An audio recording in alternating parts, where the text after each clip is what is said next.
বনি ইসরাইলের এক যুবকের খবর নিয়ে দেখো। যুবকের নাম হলো কিফিল, কাফ ফা লাম কিফিল।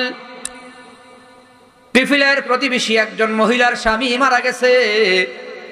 স্বামী মারা যাওয়ার পর বিধবা মহিলা সন্তানগুলো নিয়ে বড় অসহায়, ঘরের ভেতরে খাবার নাই। কিফিলের ঘরের সামনে গিয়া কিফিলকে ডাক দিয়া বলে, ভাই আমারে কিছু সাহায্য কর, আমার সন্তানগুলাকে খাওয়ামো, ঘরে বাজার নাই, কিছু টাকা দিবিনি আমারে দে। কিফিল কয়, আমার মনের ভেতরে তোর নিয়ে একটা স্বপ্ন ছিল বহুদিনের, আমার মনের চাহাত যদি মিটাও তাহলে তোরে সাহায্য করবো। মহিলা কয়, না না, এত বড় অন্যায় কাজ আমার পক্ষে করা সম্ভব না, আমার আল্লাহ বেজার হয়ে যাবে। এটুকু বলেই মহিলা চলে আসলো, অন্যায় কাজও করলো না, টাকাও নিল না। ঘরের ভেতরে এসে দেখে ছোট ছোট মাসুম বাচ্চাগুলা ক্ষুধার তাড়নায় বিছানায় ছটফট করতেছে, মাটিতে গড়াগড়ি করি। সন্তানের অবস্থা দেখে কোন মায়ের মায়া না হবে রে বান্দা। সন্তানের মায়ায় মহিলা মনে মনে কয়ে আমার বাচ্চাগুলারে বাঁচাতে হবে। রওনা করেছে। কিফিলের বাড়ির সামনে গিয়া ডাক দিয়া কয়, কিফিল আমার বাচ্চাগুলার জীবন বাঁচাবার জন্য কিছু সাহায্য কর। কিফিল বলে, আমার শর্ত কি তোর মনে আছে? মনের কুভাব তুই আমার মিটাতে হবে। মহিলা বাধ্য হয়ে রাজি হয়ে গেছে, আমার সন্তানগুলাকে বাঁচাতে হবে। কিতাবে আসে কাপড় খুলে প্রস্তুত হয়ে গেল। কিফিল মহিলার শরীরের দিকে যখন হাত বাড়াবে, এমন সময় দেখি মহিলাটা থরথর করে কাঁপতেছে। পশমের গোড়ায় গোড়ায় ঘামের পানি, চোখ থেকে টপ টপ করে পানি বের হচ্ছে। মহিলা কান্না করে। কিফিল জিজ্ঞাসা করে, বোন, এত অভাবের ভেতর থাকার পরও তুই এমন থরথর করে কাঁপিস কেন? ব্যাপারটা কি? তোর শরীরে কম্পন, ঘামের পানি দেখা যায়, পশমের গোড়ায় চোখেও পানি দেখা যায়। মহিলা বলে, কিফিল বিপদে পড়ে আমি যে গুনাহে রাজি হয়ে গেছি, আল্লাহর আযাবের ভয়, জাহান্নামের আগুনের ভয়। যদি গুনাহ করে ফেলি জাহান্নামের আগুনে জ্বলতে হবে, জাহান্নামের আগুন সহ্য করবার ক্ষমতা আমার নাই। কিফিল রে, আল্লাহর আযাবের ভয়ে আমি কান্দি, জাহান্নামের আগুনের ভয়ে আমি কান্দি। কিফিল বলে, মহিলা এত বড় অভাবে থাকার পরও তুই তোর দিলের ভেতরে আল্লাহর আযাবের তো ভয়। আমার টাকার অভাব নাই, পয়সার অভাব নাই, আমি এত ধনী হওয়ার পরও আমার দিলের ভেতরে আল্লাহর ভয় নাই। যা যা, টাকাগুলো দিয়া দিলাম, বাজার করে সন্তানগুলারে খাওয়াবি, আমার সাথে অপকর্ম করা লাগবে না। তোর দিলের ভেতরে আল্লাহর ভয় দেখা আমার দিলের ভেতরও আল্লাহর আযাবের ভয় ঢুকে গেছে। মহিলারে বিদায় কইরা জঙ্গলের দিকে রওনা। কিফিল জঙ্গলের ভেতরে গিয়া দরজা লাগায় সাজদায় পড়া আল্লাহর ডাক দিয়া কয়, আল্লাহ, শয়তান ধোঁকা দিয়া দিয়া গুনাহ করে সারে আল্লাহ। কিফিল আমার মালিকের ডাক দিয়া বলে, মালিক, নফসের ধোঁকায় পরে পরে গুনাহ করলাম, আজকেও এমন গুনাহে জড়াইয়া যাইতাম, তোমার বান্দির দিলের ভেতরে তোমার ভয় দেখে আমার দিলেও ভয় ঢুকে গেছে। তোমার দরবারে তওবা করি। আল্লাহ নবী কই, আত্তাইবু মিনাজ যামবি কামান লা যামবা লাহু। কেউ যদি তওবা করে তার গুনাহগুলো এমন ভাবে ক্ষমা করা হয়, তার আমলনামায় গুনাহের চিহ্ন পর্যন্ত থাকে না। আল্লাহ ডাক দিয়া কই, ইয়া ইবাদিয়াল্লাযিনা আসরাফু আলা আনফুসিহিম লা তাকনাতু মির রাহমাতিল্লাহ। আল্লাহ ডাক দিয়া বলে, ও সুদখোরের দল, সুদ খাইতে খাইতে নিজের পাক্কা সুদখোর বানায় ফেলছো। আল্লাহ বলে, যত গুনাহ করেছো সব গুনাহ নিয়ে যদি আমি আল্লাহর কাছে মাপ চাও, আমি আল্লাহ বড় দয়াবান মেহেরবান, আমি আল্লাহ মাফ করিয়া দেবো। কিফিল সাজদায় পরে পরে আল্লাহরে ডাকে, আল্লাহর কাছে মাপ চায়। তওবার ভেতরে দিয়ে এই সাজদার মধ্যে দুনিয়া থেকে বিদায় হয়ে গেল, রূহ বের হয়ে গেল। কিফিল সাজদার ভেতরে মারা গেল। খবর হয়ে গেল এলাকায়, কিফিল নাকি মারা গেছে। লোকেরা দলে দলে কিফিলের ঘরের সামনে এসে দাঁড়ায়, বদমাশ কিফিলের মরণটা কেমন হলো দেখার জন্য কৌতূহল বশত দলে দলে লোকজন এসে কিফিলের ঘরের দরজার সামনে দাঁড়াইয়া দেখে দরজার চৌকাঠে লেখা উঠে গেছে কাদ গাফারাল্লাহু লাহুল কিফিল, আল্লাহ কিফিলের জীবনের সব গুনাহ মাফ করে দিছে। আল্লাহর ক্ষমতা আছে না নাই?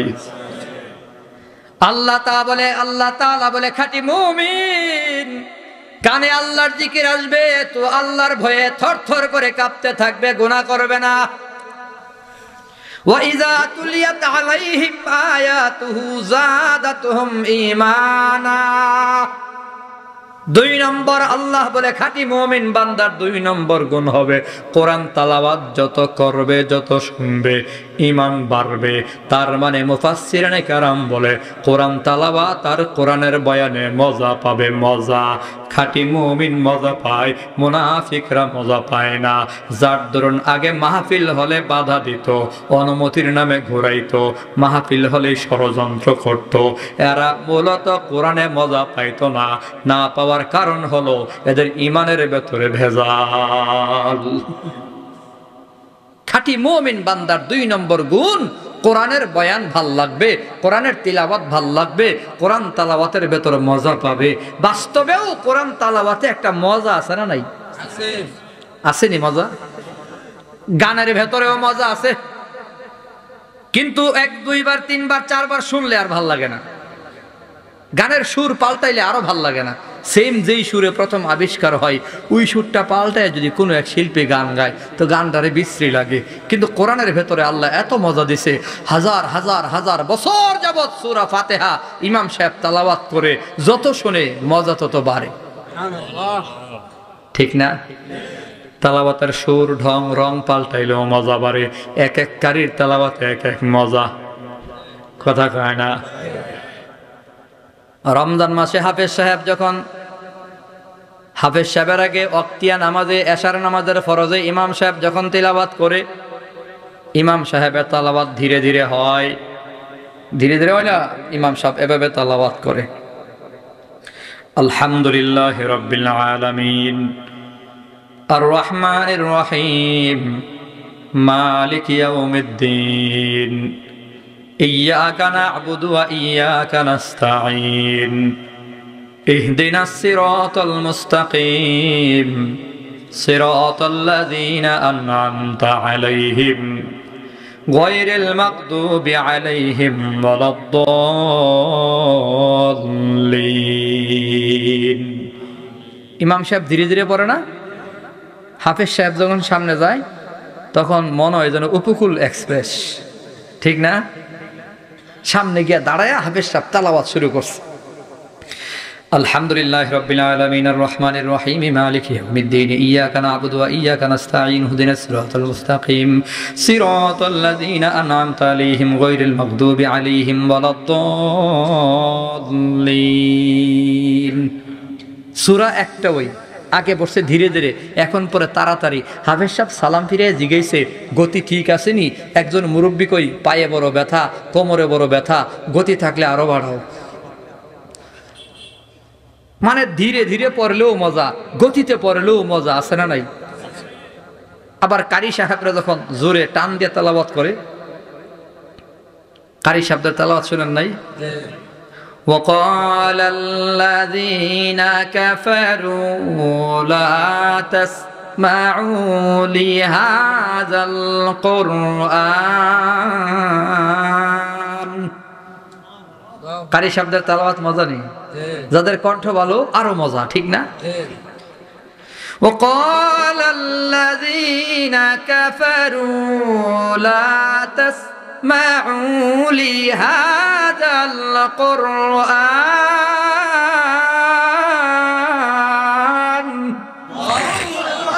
খারাপ লাগে? আমার তো কণ্ঠ নাই, যাদের কণ্ঠ আছে কারি সাইদুল ইসলাম আসাদ, আল্লাহু আকবার বলেন না, কি মজার তেলাওয়াত। কারি সাহেবের তেলাওয়াতেও একটা মজা আছে। মজা দিছে কে? আল্লাহ। আর জোরে কর না। এই যুবক, প্রেম করছো কাইল্লা মাইয়ার লগে, হে কাইল্লা বিডির লগে ঘন্টার পর ঘন্টা কথার ভেতরে মজা পাও। রাতের বেলায় কথা বলতে বলতে ব্যালেন্স শেষ, আব্বার ফোন চুরি করে এটাও শেষ, মায়ের ফোন চুরি করে কথা কইতে কইতে এটাও শেষ।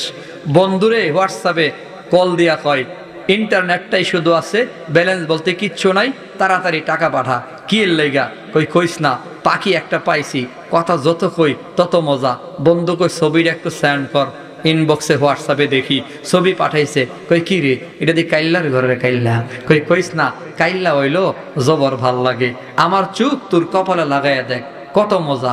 আসলে কথা বলতে বলতে একটা মজা তৈরি হইছে, কানার মধ্যেও এত মজা যদি পাও তো আল্লাহর কথার ভেতরে মজা আছে না নাই? যারা পাইছে তারা বুঝছে। ইমামে আবু হানিফা আল্লাহর কথা, কোরআন হচ্ছে কালামুল্লাহ, আল্লাহর কথা, আল্লাহর কথা। সরাসরি কোরআনের কথাগুলো কার কথা? আরে আল্লাহর কথার ভেতরে আল্লাহর ওলিরা মজা পাইছে, আল্লাহর বন্ধুরা মজা পাইছে। এত মজা পাওয়ার কারণেই একদিনে 2 বার খতম করেছে ইমামে আবু হানিফা। আম্মা জান আয়েশা সিদ্দিকা প্রত্যেকদিন কোরআন খতম দিত, 1 পারা না 30 পারা। আল্লাহু আকবার বলেন না। মজা না পাইলে সম্ভব? দাওবান মাদ্রাসার প্রতিষ্ঠাতা কাসেম নানতুবি আশার নামাজের পরে দরজা লাগাইয়া দিত, মসজিদের ভেতরে দরজা লাগায় সারা রাত কি যেন করত। মসজিদের খাদেমের মনে প্রশ্ন, হুজুরে দরজা লাগায় করে কি? একদিন দেখা লাগবে এশার নামাজের সালাম ফিরাইয়া মসজিদের কোনায় যে চাটাই রাখে না, চাটাইয়ের আড়ালে গিয়া লুকাইয়া গেছে। দেখে যে সব মুসল্লি যাওয়ার পরে কাসেম নানতুবি নিজে নিজে দরজা লাগায়, জানালা লাগায়া, নামাজের বিছানা বিছায়া আল্লাহু আকবার বলে হাত বাঁধছে। খাদেম মনে মনে কয় আমি শুধু শুধু দাঁড়ায় থেকে লাভ কি, পেছনে নামাজ পড়লেও তো সওয়াব। পেছনে গিয়া দাঁড়াইছে, পরে খাদেম লেখে আমি তো ভাবছিলাম 2 রাকাত নামাজ অল্প সময়ে শেষ, দেখলাম না না তেলাওয়াত চলে তো চলে, চলে তো চলে, চলে তো চলে। 1 রাকাতে 15 পারা কোরআন তেলাওয়াত করেছে। কোরআন তেলাওয়াতে মজা আসেনি? وقال الذين كفروا لا تسمعوا لهذا القرآن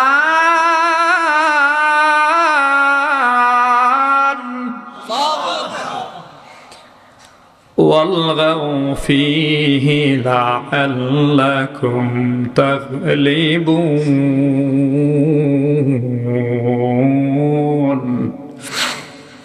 আমি আগেই বলছি আমি কারি না, কিন্তু কোরআন তেলাওয়াত শুনি, মজা লাগে। কোরআন তেলাওয়াত কইরেন রে বাবা। খাদেম কয় আবার 2য় রাকাত শুরু হলো, বাকি 2য় রাকাতেও 15 পারা তেলাওয়াত করে 2 রাকাত নামাজে 30 পারা কোরআন খতম করে ফেলেছে। আল্লাহ বলে ওয়া ইযা তুলিয়াত আলাইহিম আয়াতুহু যাদাতুহুম ঈমানা। আমি তো মনে করি যারা কোরআনের বয়ানে তাফসিরে মাহফিলে বাধা দেয় তারা আবু জাহালের চেয়ে নিকৃষ্ট। কেন বলছি জানেন? আবু জাহালও কোরআন তেলাওয়াত শুই না মজা পাইতো। জি, রাত্রে গভীরে অন্ধকারে আধারে নীরবে চুপচাপ গিয়া মুহাম্মদ নবীর ঘরের পাশে দাঁড়ায়া কোরআন তেলাওয়াত শুনতো। আবু জাহাল, আবু সুফিয়ান, এরকম বড় বড় 3-4 জন সর্দার, তারা রাতের বেলা মুহাম্মদ নবীর তেলাওয়াত শুনতো। একদিন বের হয়ে যাওয়ার বেলায় 4 রাস্তার মোড়ে কেল্লাই বাড়ি খাইছে। কিরে কই আসিলি? এই আবু সুফিয়ান তুমি কই থেকে আইলা? আবু জাহাল তুমি কই থেকে আইলা? কই লুকায়া লাভ নাই, মুহাম্মদের তেলাওয়াত শুনে আইছি। সুবহানাল্লাহ। সর্বনাশ! আমরা সর্দার মাতব্বররা নেতারাই যদি মুহাম্মদের তেলাওয়াত শুনি তো পাবলিক তো পাগল হয়ে যাবে। হ্যাঁ, আজকের থেকে আর মুহাম্মদের তেলাওয়াত শোনা যাবে না। আবু জাহাল হাতে হাত রেখে সবাই শপথ করছে, আবু সুফিয়ান সবাই কইছে আজকের পর থেকে আমরাও আর তেলাওয়াত শুনতাম না। রাত্রে শুইয়া কম্বলের নিচে হইয়া হইয়া ভাবতেছে আজকে তো কেউ যাইতো না, আমি যাই। আবু সুফিয়ান ভাবতেছে, আবু জাহাল মনে মনে ভাবে আজকে তো কেউ যাইতো না, শিওর রাতের বেলায় ওয়াদা করছে, অতএব কেউ যখন যাইতো না আমি যাই। এইভাবে করে করে করে করে সবাই মোটামুটি রাতের বেলায় ঘরের চিপাই খাড়াইয়া কোরআন তেলাওয়াত শুননা যখন জায়গা একজনের সাথে আরেকজনের বাড়ি লাগে, কিরে কই লুকায়া ঠুকায়া লাভ নাই। আবু জাহাল কইতেছে লুকায়া লাভ নাই, মুহাম্মদের কোরআন তেলাওয়াত না শুনলে ঘুম আসে না। আল্লাহু আকবার বলেন না। তো যারা কোরআন তেলাওয়াত পছন্দ করে না, কোরআনের মাদ্রাসা পছন্দ করে না, তালিমুল কোরআন মাদ্রাসা পছন্দ করে না, যেই মাদ্রাসায় কোরআন শেখানো হয় মাদ্রাসার বিরুদ্ধে যারা ষড়যন্ত্র করে কথা বলে, এরা আবু জাহালের চেয়ে নিকৃষ্ট।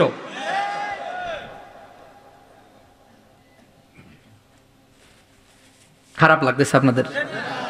আমি কিন্তু আসলে একবার অন্তর দিয়া কথা কইতেছি, আন্তরিকতা মাখা। মানে বড় মজলিসেও এত মন খুললা ধীরে ধীরে কথা কয় না, আপনাদের ছোট মজলিসে যেভাবে বলতেছি।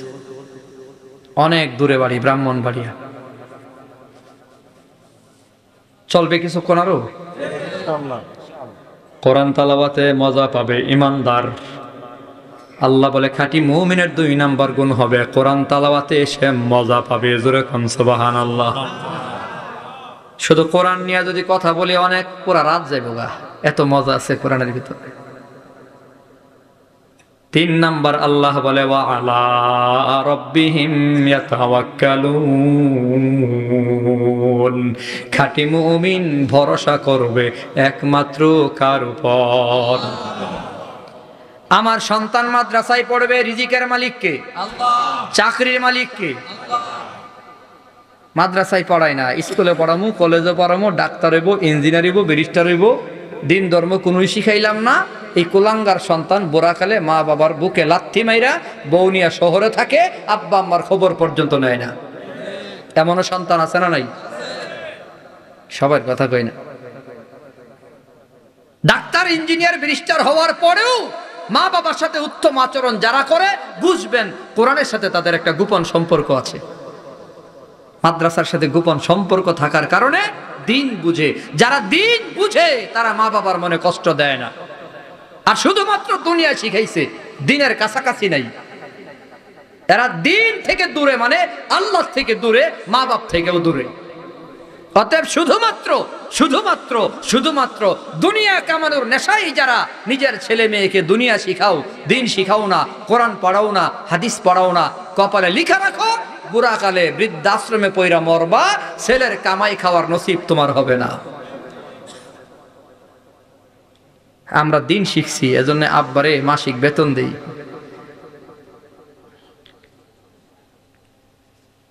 বেতনের মতো দেওয়া লাগে, যা মনে চাই করেন।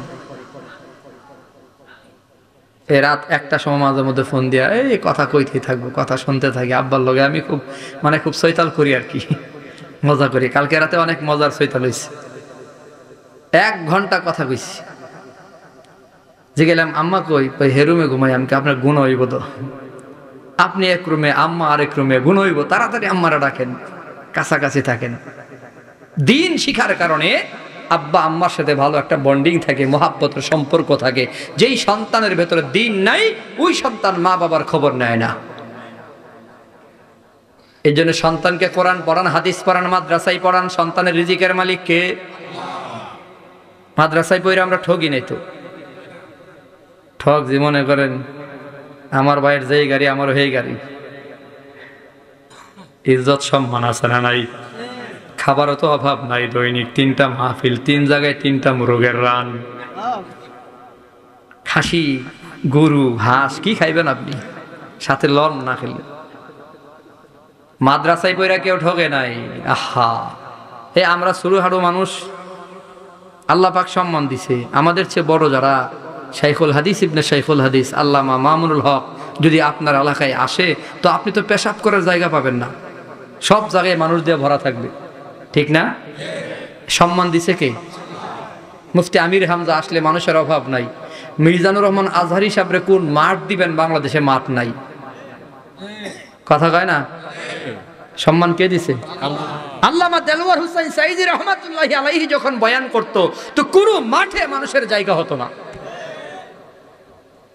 ওনারা দুনিয়াতে সম্মান পাইছে, আখিরাতেও সম্মান পাইছে। মারা গেছে তো হাজার মানুষের কান্না নিয়া, হাজার মানুষের চুমা নিয়া, জানাজা নিয়া, দোয়া নিয়া কবরে গেছে। আসমান এবং জমিনও কান্না করেছে। আল্লাহর ওলিরে যখন মারা যায় তো আসমান কাঁদে, বৃষ্টি হয়, সাইদি রহমতুল্লাহ আলাইহি যেদিন মারা গেল ওই রাতেও বৃষ্টি হয়েছে। আল্লাহ রিজিকের মালিককে। খাঁটি মুমিন ভরসা করবে কার উপর?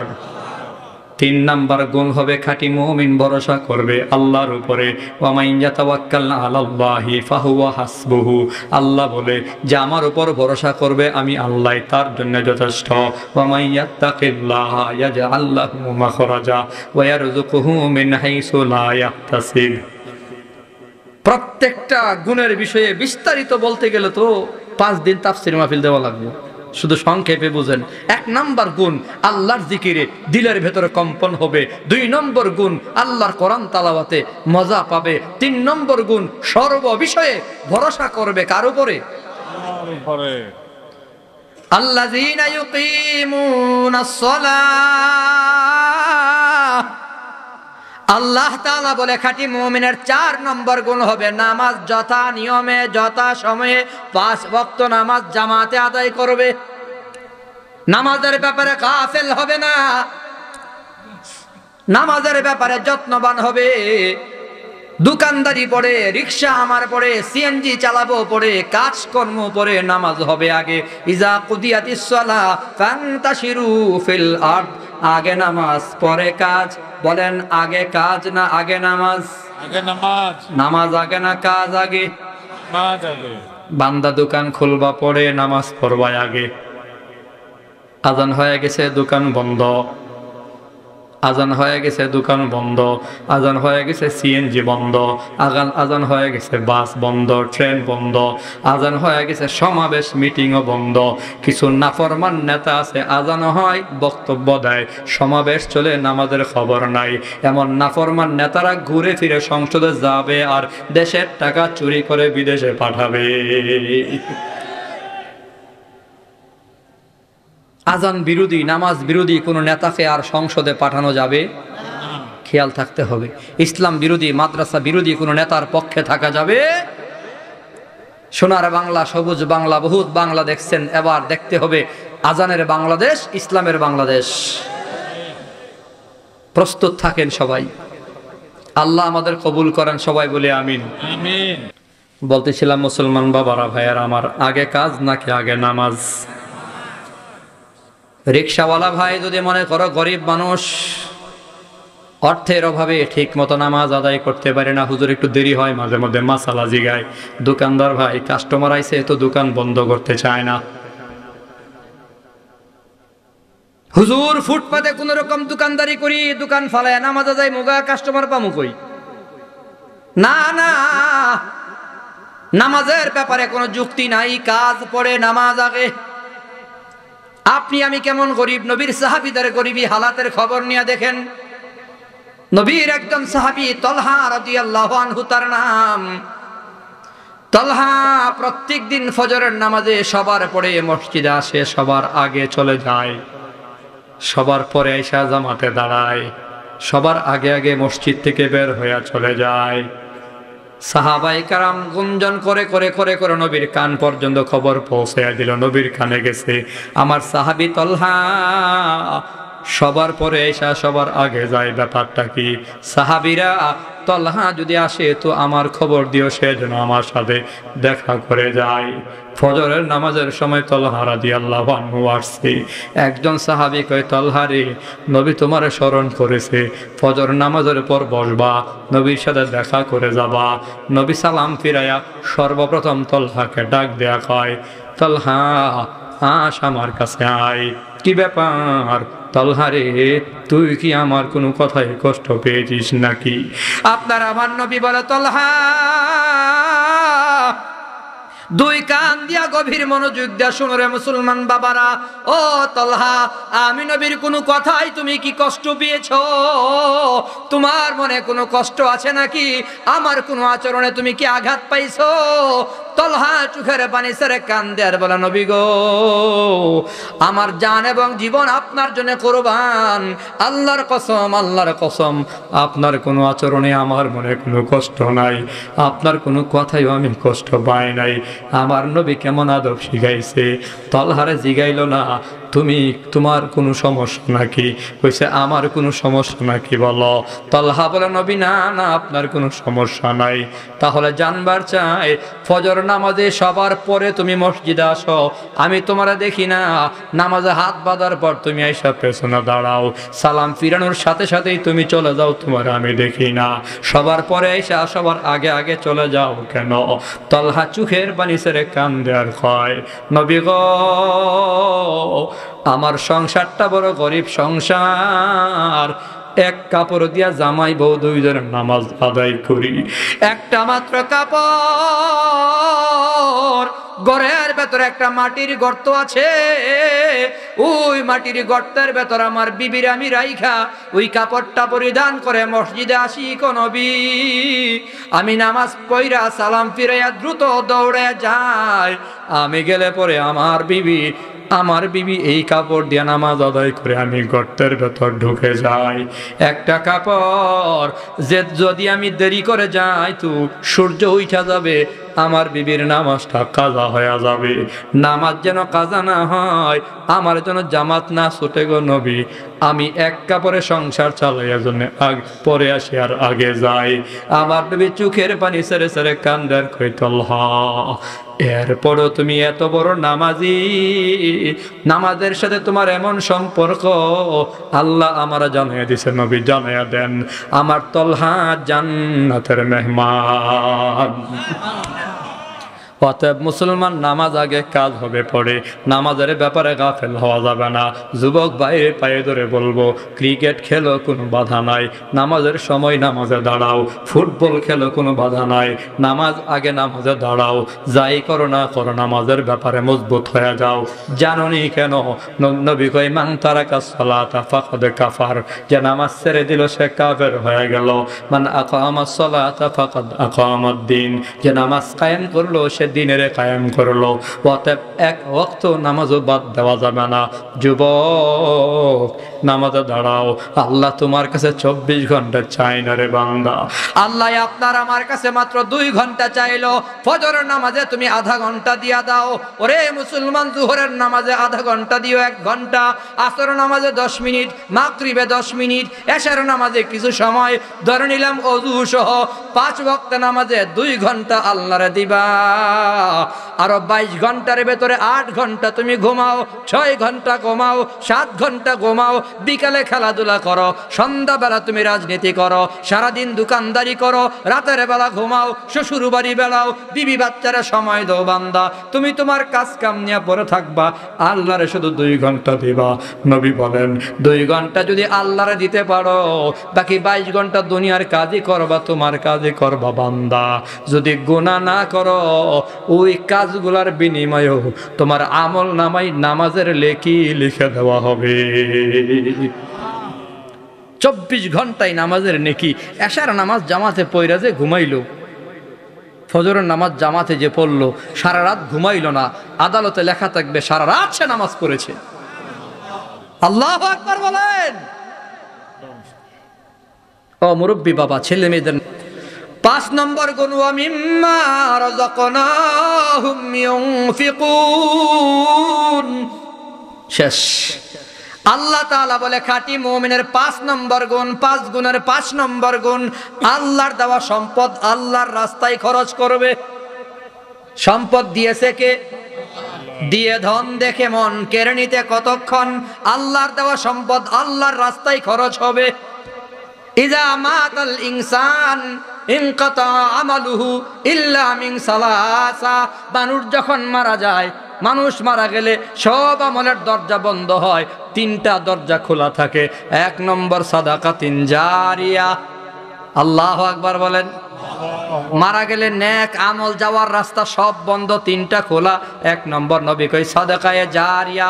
মাদ্রাসা যারা জায়গা দিয়ে গেছে, মাদ্রাসা যারা বানায়া গেছে, মাদ্রাসায় যারা রড দিছে, সিমেন্ট দিছে, বালু দিছে, টাকা দেয়, পয়সা দেয়, মাদ্রাসার ছাত্রদের লজিং রেখে খাওয়ায়, কবরে চলে গেছে, কিয়ামত পর্যন্ত তার আমল নামায় নেকি লেখা থাকবে।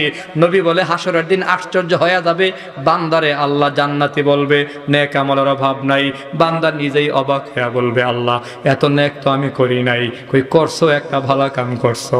মাদ্রাসায় 1 বস্তা সিমেন্ট দিয়েছিলা, এ মাদ্রাসা কিয়ামত পর্যন্ত কায়েম ছিল, কিয়ামত পর্যন্ত ধারাবাহিক তোমার আমল নামায় নেকি লিখা চালু ছিল। বান্দা তোমার খবর নাই, আমি আল্লাহর আদালতে খবর আছে, যাও তুমি জান্নাতের মেহমান।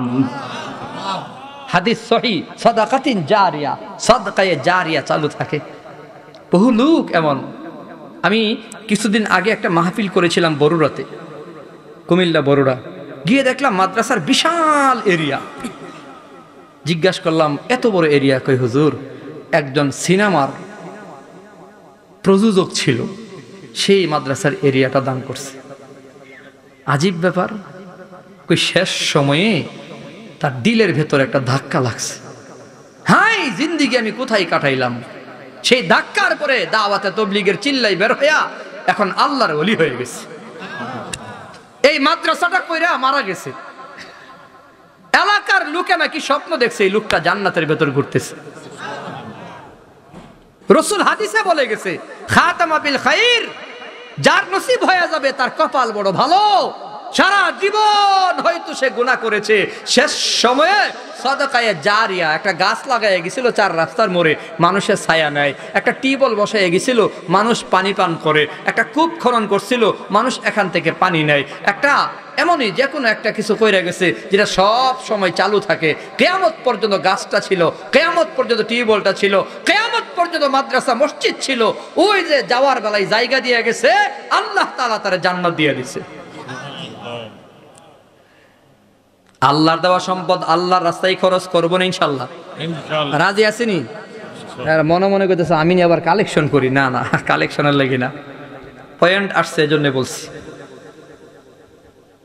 2 নাম্বার হলো ইলমিন ইউনতাফাউ বিহি ওয়া ইউনতাফাউ লাহু। এলেম শিখছে আর এলেম থেকে মানুষকে ফায়দা দিছে। সুবহানাল্লাহ বলেন। এক আলেম 1000 ছাত্র বানায় গেছে, 1000 ছাত্র আরো লাখো ছাত্র বানাইছে, লাখো ছাত্র আরো কোটি ছাত্র বানাইছে। কিয়ামত পর্যন্ত ছাত্রের ছাত্র, ছাত্রের ছাত্র, ছাত্রের ছাত্র হইতেছে হইতেছে। সব ছাত্রের নেকের ভাগ ওই শিক্ষকের আমল নামাই গিয়ে জমা হয়। সুবহানাল্লাহ। 3 নম্বর নবী বলে ওয়ালাদিন সলিহ, নেক সন্তান। জোরে কোন সুবহানাল্লাহ। কুসন্তান নাকি নেক সন্তান? ওয়ালাদিন সলিহিন আইয়াদউ লাহু, যেই সন্তান বাবার জন্য দোয়া করে, রব্বির হামহুমা কামা রব্বায়ানি সগীরা। নেক সন্তান রাইখা গেছে। এর ভেতরে যেটা বলছিলাম সাদাকাতিন জারিয়া, আল্লাহর দেওয়া সম্পদ আল্লাহর রাস্তায় যারা খরচ করে সারা হলো, সেটা হলো খাঁটি মুমিন। খাঁটি মুমিনের 5 গুণ। আবারও বলি লাস্ট 1 নম্বর, আল্লাহর জিকিরে দিলের ভেতরে ভয়, গুনাহ করবে না। আল্লাহর মোহাব্বতে পাগলামি, নেক আমল ছাড়বে না। 2 নম্বর, কোরআন তেলাওয়াতে মজা পাবে। 3 নম্বর, আল্লাহর উপর ভরসা করবে। 4 নম্বর, নামাজের ব্যাপারে পা বন্ধ হবে। 5 নম্বর, আল্লাহর দেওয়া সম্পদ আল্লাহর রাস্তায় খরচ করবে। আল্লাহ বলে উলাইকা হুমুল মুমিনুনা হাক্কা। 5টা গুণ যার অর্জন হবে সেই হবে খাঁটি মুমিন। তার জন্য 3টা পুরস্কার, লাহুম দারাজাতুন ইনদা রাব্বিহিম ওয়া মাগফিরা ওয়া রিজকুম কারীম। আল্লাহর কাছে সম্মান বেশি হয়ে যাবে, গুনাহ মাফ হয়ে যাবে, জান্নাতের ফয়সালা হয়ে যাবে, সম্মানের রিজিকের ফয়সালা হবে। মানে দুনিয়াতেও সম্মান পাবে, আখিরাতে জান্নাত পাবে। বলেন সুবহানাল্লাহ। আল্লাহ তাআলা আমাদেরকে এই 5 গুণ অর্জন করার তৌফিক দেন। সবাই বলে আমিন। আরো জোরে বলে আমিন। আল্লাহ জানে মালে বরকত দেখ। জান মাল নিয়া মাদ্রাসার সাথে মায়া লাগায়া, মোহাব্বত লাগায়া আমরা থাকবো তো ইনশাআল্লাহ। কারা কারা থাকবো হাত দেখি। নারে তাকবীর। আলেম ওলামা যেখানে, মাদ্রাসা যেখানে, তালিমুল কোরআন মাদ্রাসা যেখানে, আল্লাহ কবুল করেন। সবাই বলি আমিন। জানেও থাকবেন, মালেও থাকবেন। মালে বরকত হবে, জানে বরকত হবে ইনশাআল্লাহ। মাদ্রাসার ছাত্র লজিং রেখা খাওয়াবেন, আপনার বংশে আলেম দান করবে, আপনার বংশে আলেম সন্তান তৈরি হবে। আল্লাহ তাআলা এই মাদ্রাসার সাথে জান দিয়া, মাল দিয়া, জান কেমনে? নিজের ছেলেরে দিবেন, মেয়েরে দিবেন, নিজের নাতিরে দিবেন, নাতিনরে দিবেন। মহিলা মাদ্রাসা হলে নিজের মেয়েটারে দিবেন, ছেলে মাদ্রাসা হলে ছেলেটারে দিবেন। এইটা হলো জান দিবেন। মাল দেবেন মানে মাদ্রাসার যখন দরকার হয় কিছু না কিছু দিয়ে শরিক থাকবেন। আরেকটা কাজ করা লাগবে, সেটা হলো অন্তর দিয়া দোয়া করা লাগবে, আল্লাহ এ মাদ্রাসার সব চাহাত তুমি পুরা করো, মাদ্রাসাকে তুমি কবুল করো। সকলে বলে আমিন। যা বলেছি ভুল ভ্রান্তি হলে ক্ষমা চাই, সহি কথাগুলোর উপর সবার আমল চাই, সবার কাছে দোয়া চাই। আল্লাহ যদি তৌফিক দেয় আবারও দেখা হবে, বয়ান হবে। কোনো কথায় যদি কষ্ট পেয়ে থাকেন আল্লাহর রাস্তায় আমাকে মাফ করে দিবেন ইনশাআল্লাহ। আমি আপনাদের কাছ থেকে দোয়া চেয়ে আজকে এখানেই শেষ করছি। ওয়া আখিরু দাওয়ানা আনিল হামদুলিল্লাহি রাব্বিল আলামিন। একবার আমরা দুরূদ শরীফ পড়ি, ইস্তিগফার পড়ি, এরপরে দোয়া হবে নাকি? আল্লাহুম্মা সাল্লি ওয়া সাল্লিম আলা মুহাম্মাদিন নাবিয়্যিল উম্মিয়্যিন ওয়া আলা আলিহি ওয়া সাহবিহি ওয়া বারিক ওয়া সাল্লিম। এই যুবক, দোয়া না করে যাব না, দোয়া করে যাই। আস্তাগফিরুল্লাহ ইন্নাল্লাহা গাফুরুর রহিম। কষ্ট পাইছেন আপনারা? লম্বা করে লিছি বেশি না আমার মূলত আজকে থাকার নিয়ত আছে, এজন্য লম্বা হয়েছে আর কি। থাকেন হ্যাঁ ইনশাআল্লাহ।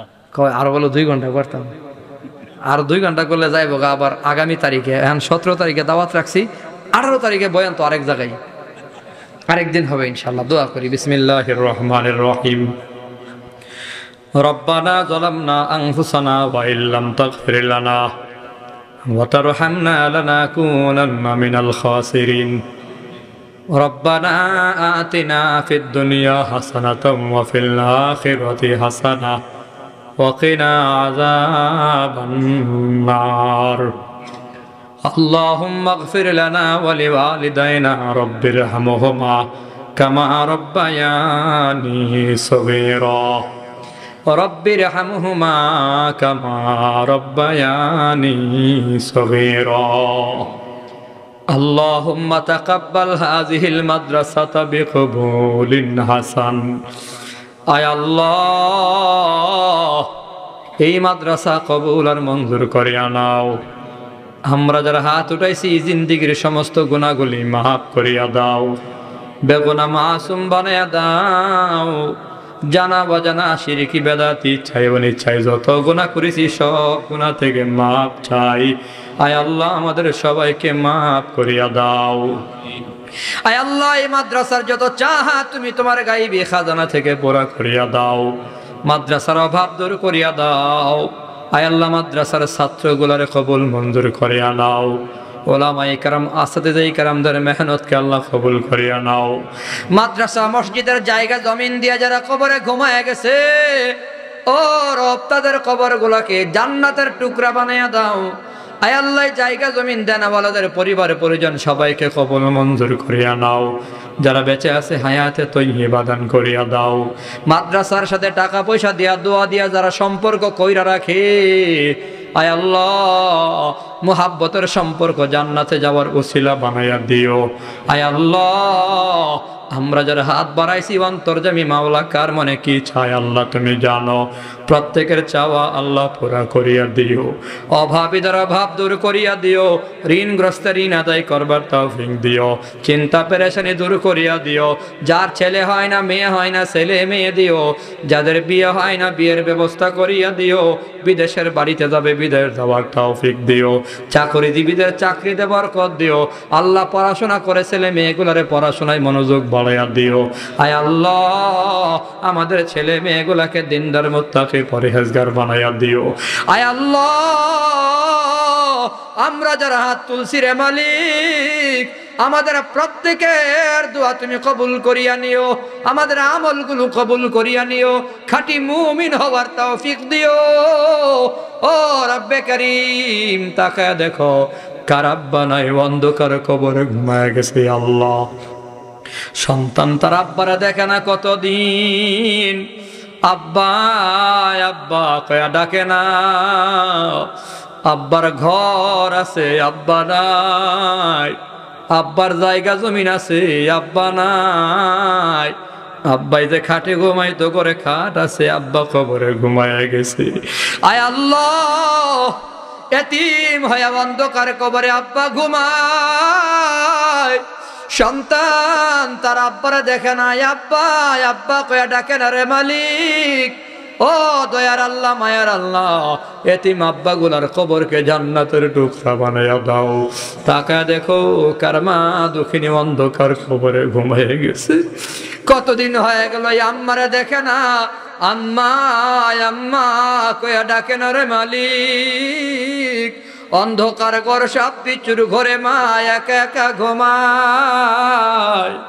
আয় আল্লাহ দয়া করো, মায়া করো, এতিম আম্মা গুলার খবরকে জান্নাতের টুকরা বানাইয়া দাও। আমাদের যাদের আব্বা আম্মা বেঁচে আছে হায়াত বাড়াইয়া দাও। মা বাবার খেদমত করবার তৌফিক দাও। মা বাবার নাফরমানি থেকে সন্তান গুলারে বাঁচাও। এলাকার যত যুবক বিদেশের বাড়ি আছে মাওলা কামাই রোজগার বরকত দিয়া দাও। আশেপাশে বাজারে দোকানে ব্যবসায়ী ভাইদের ব্যবসায়ী বরকত দিয়া দাও। আমাদের সকলকে তুমি কবুল আর মঞ্জুর করিয়া নাও। সুবহান ربك رب العزة عما يصفون وسلام على المرسلين والحمد لله رب العالمين।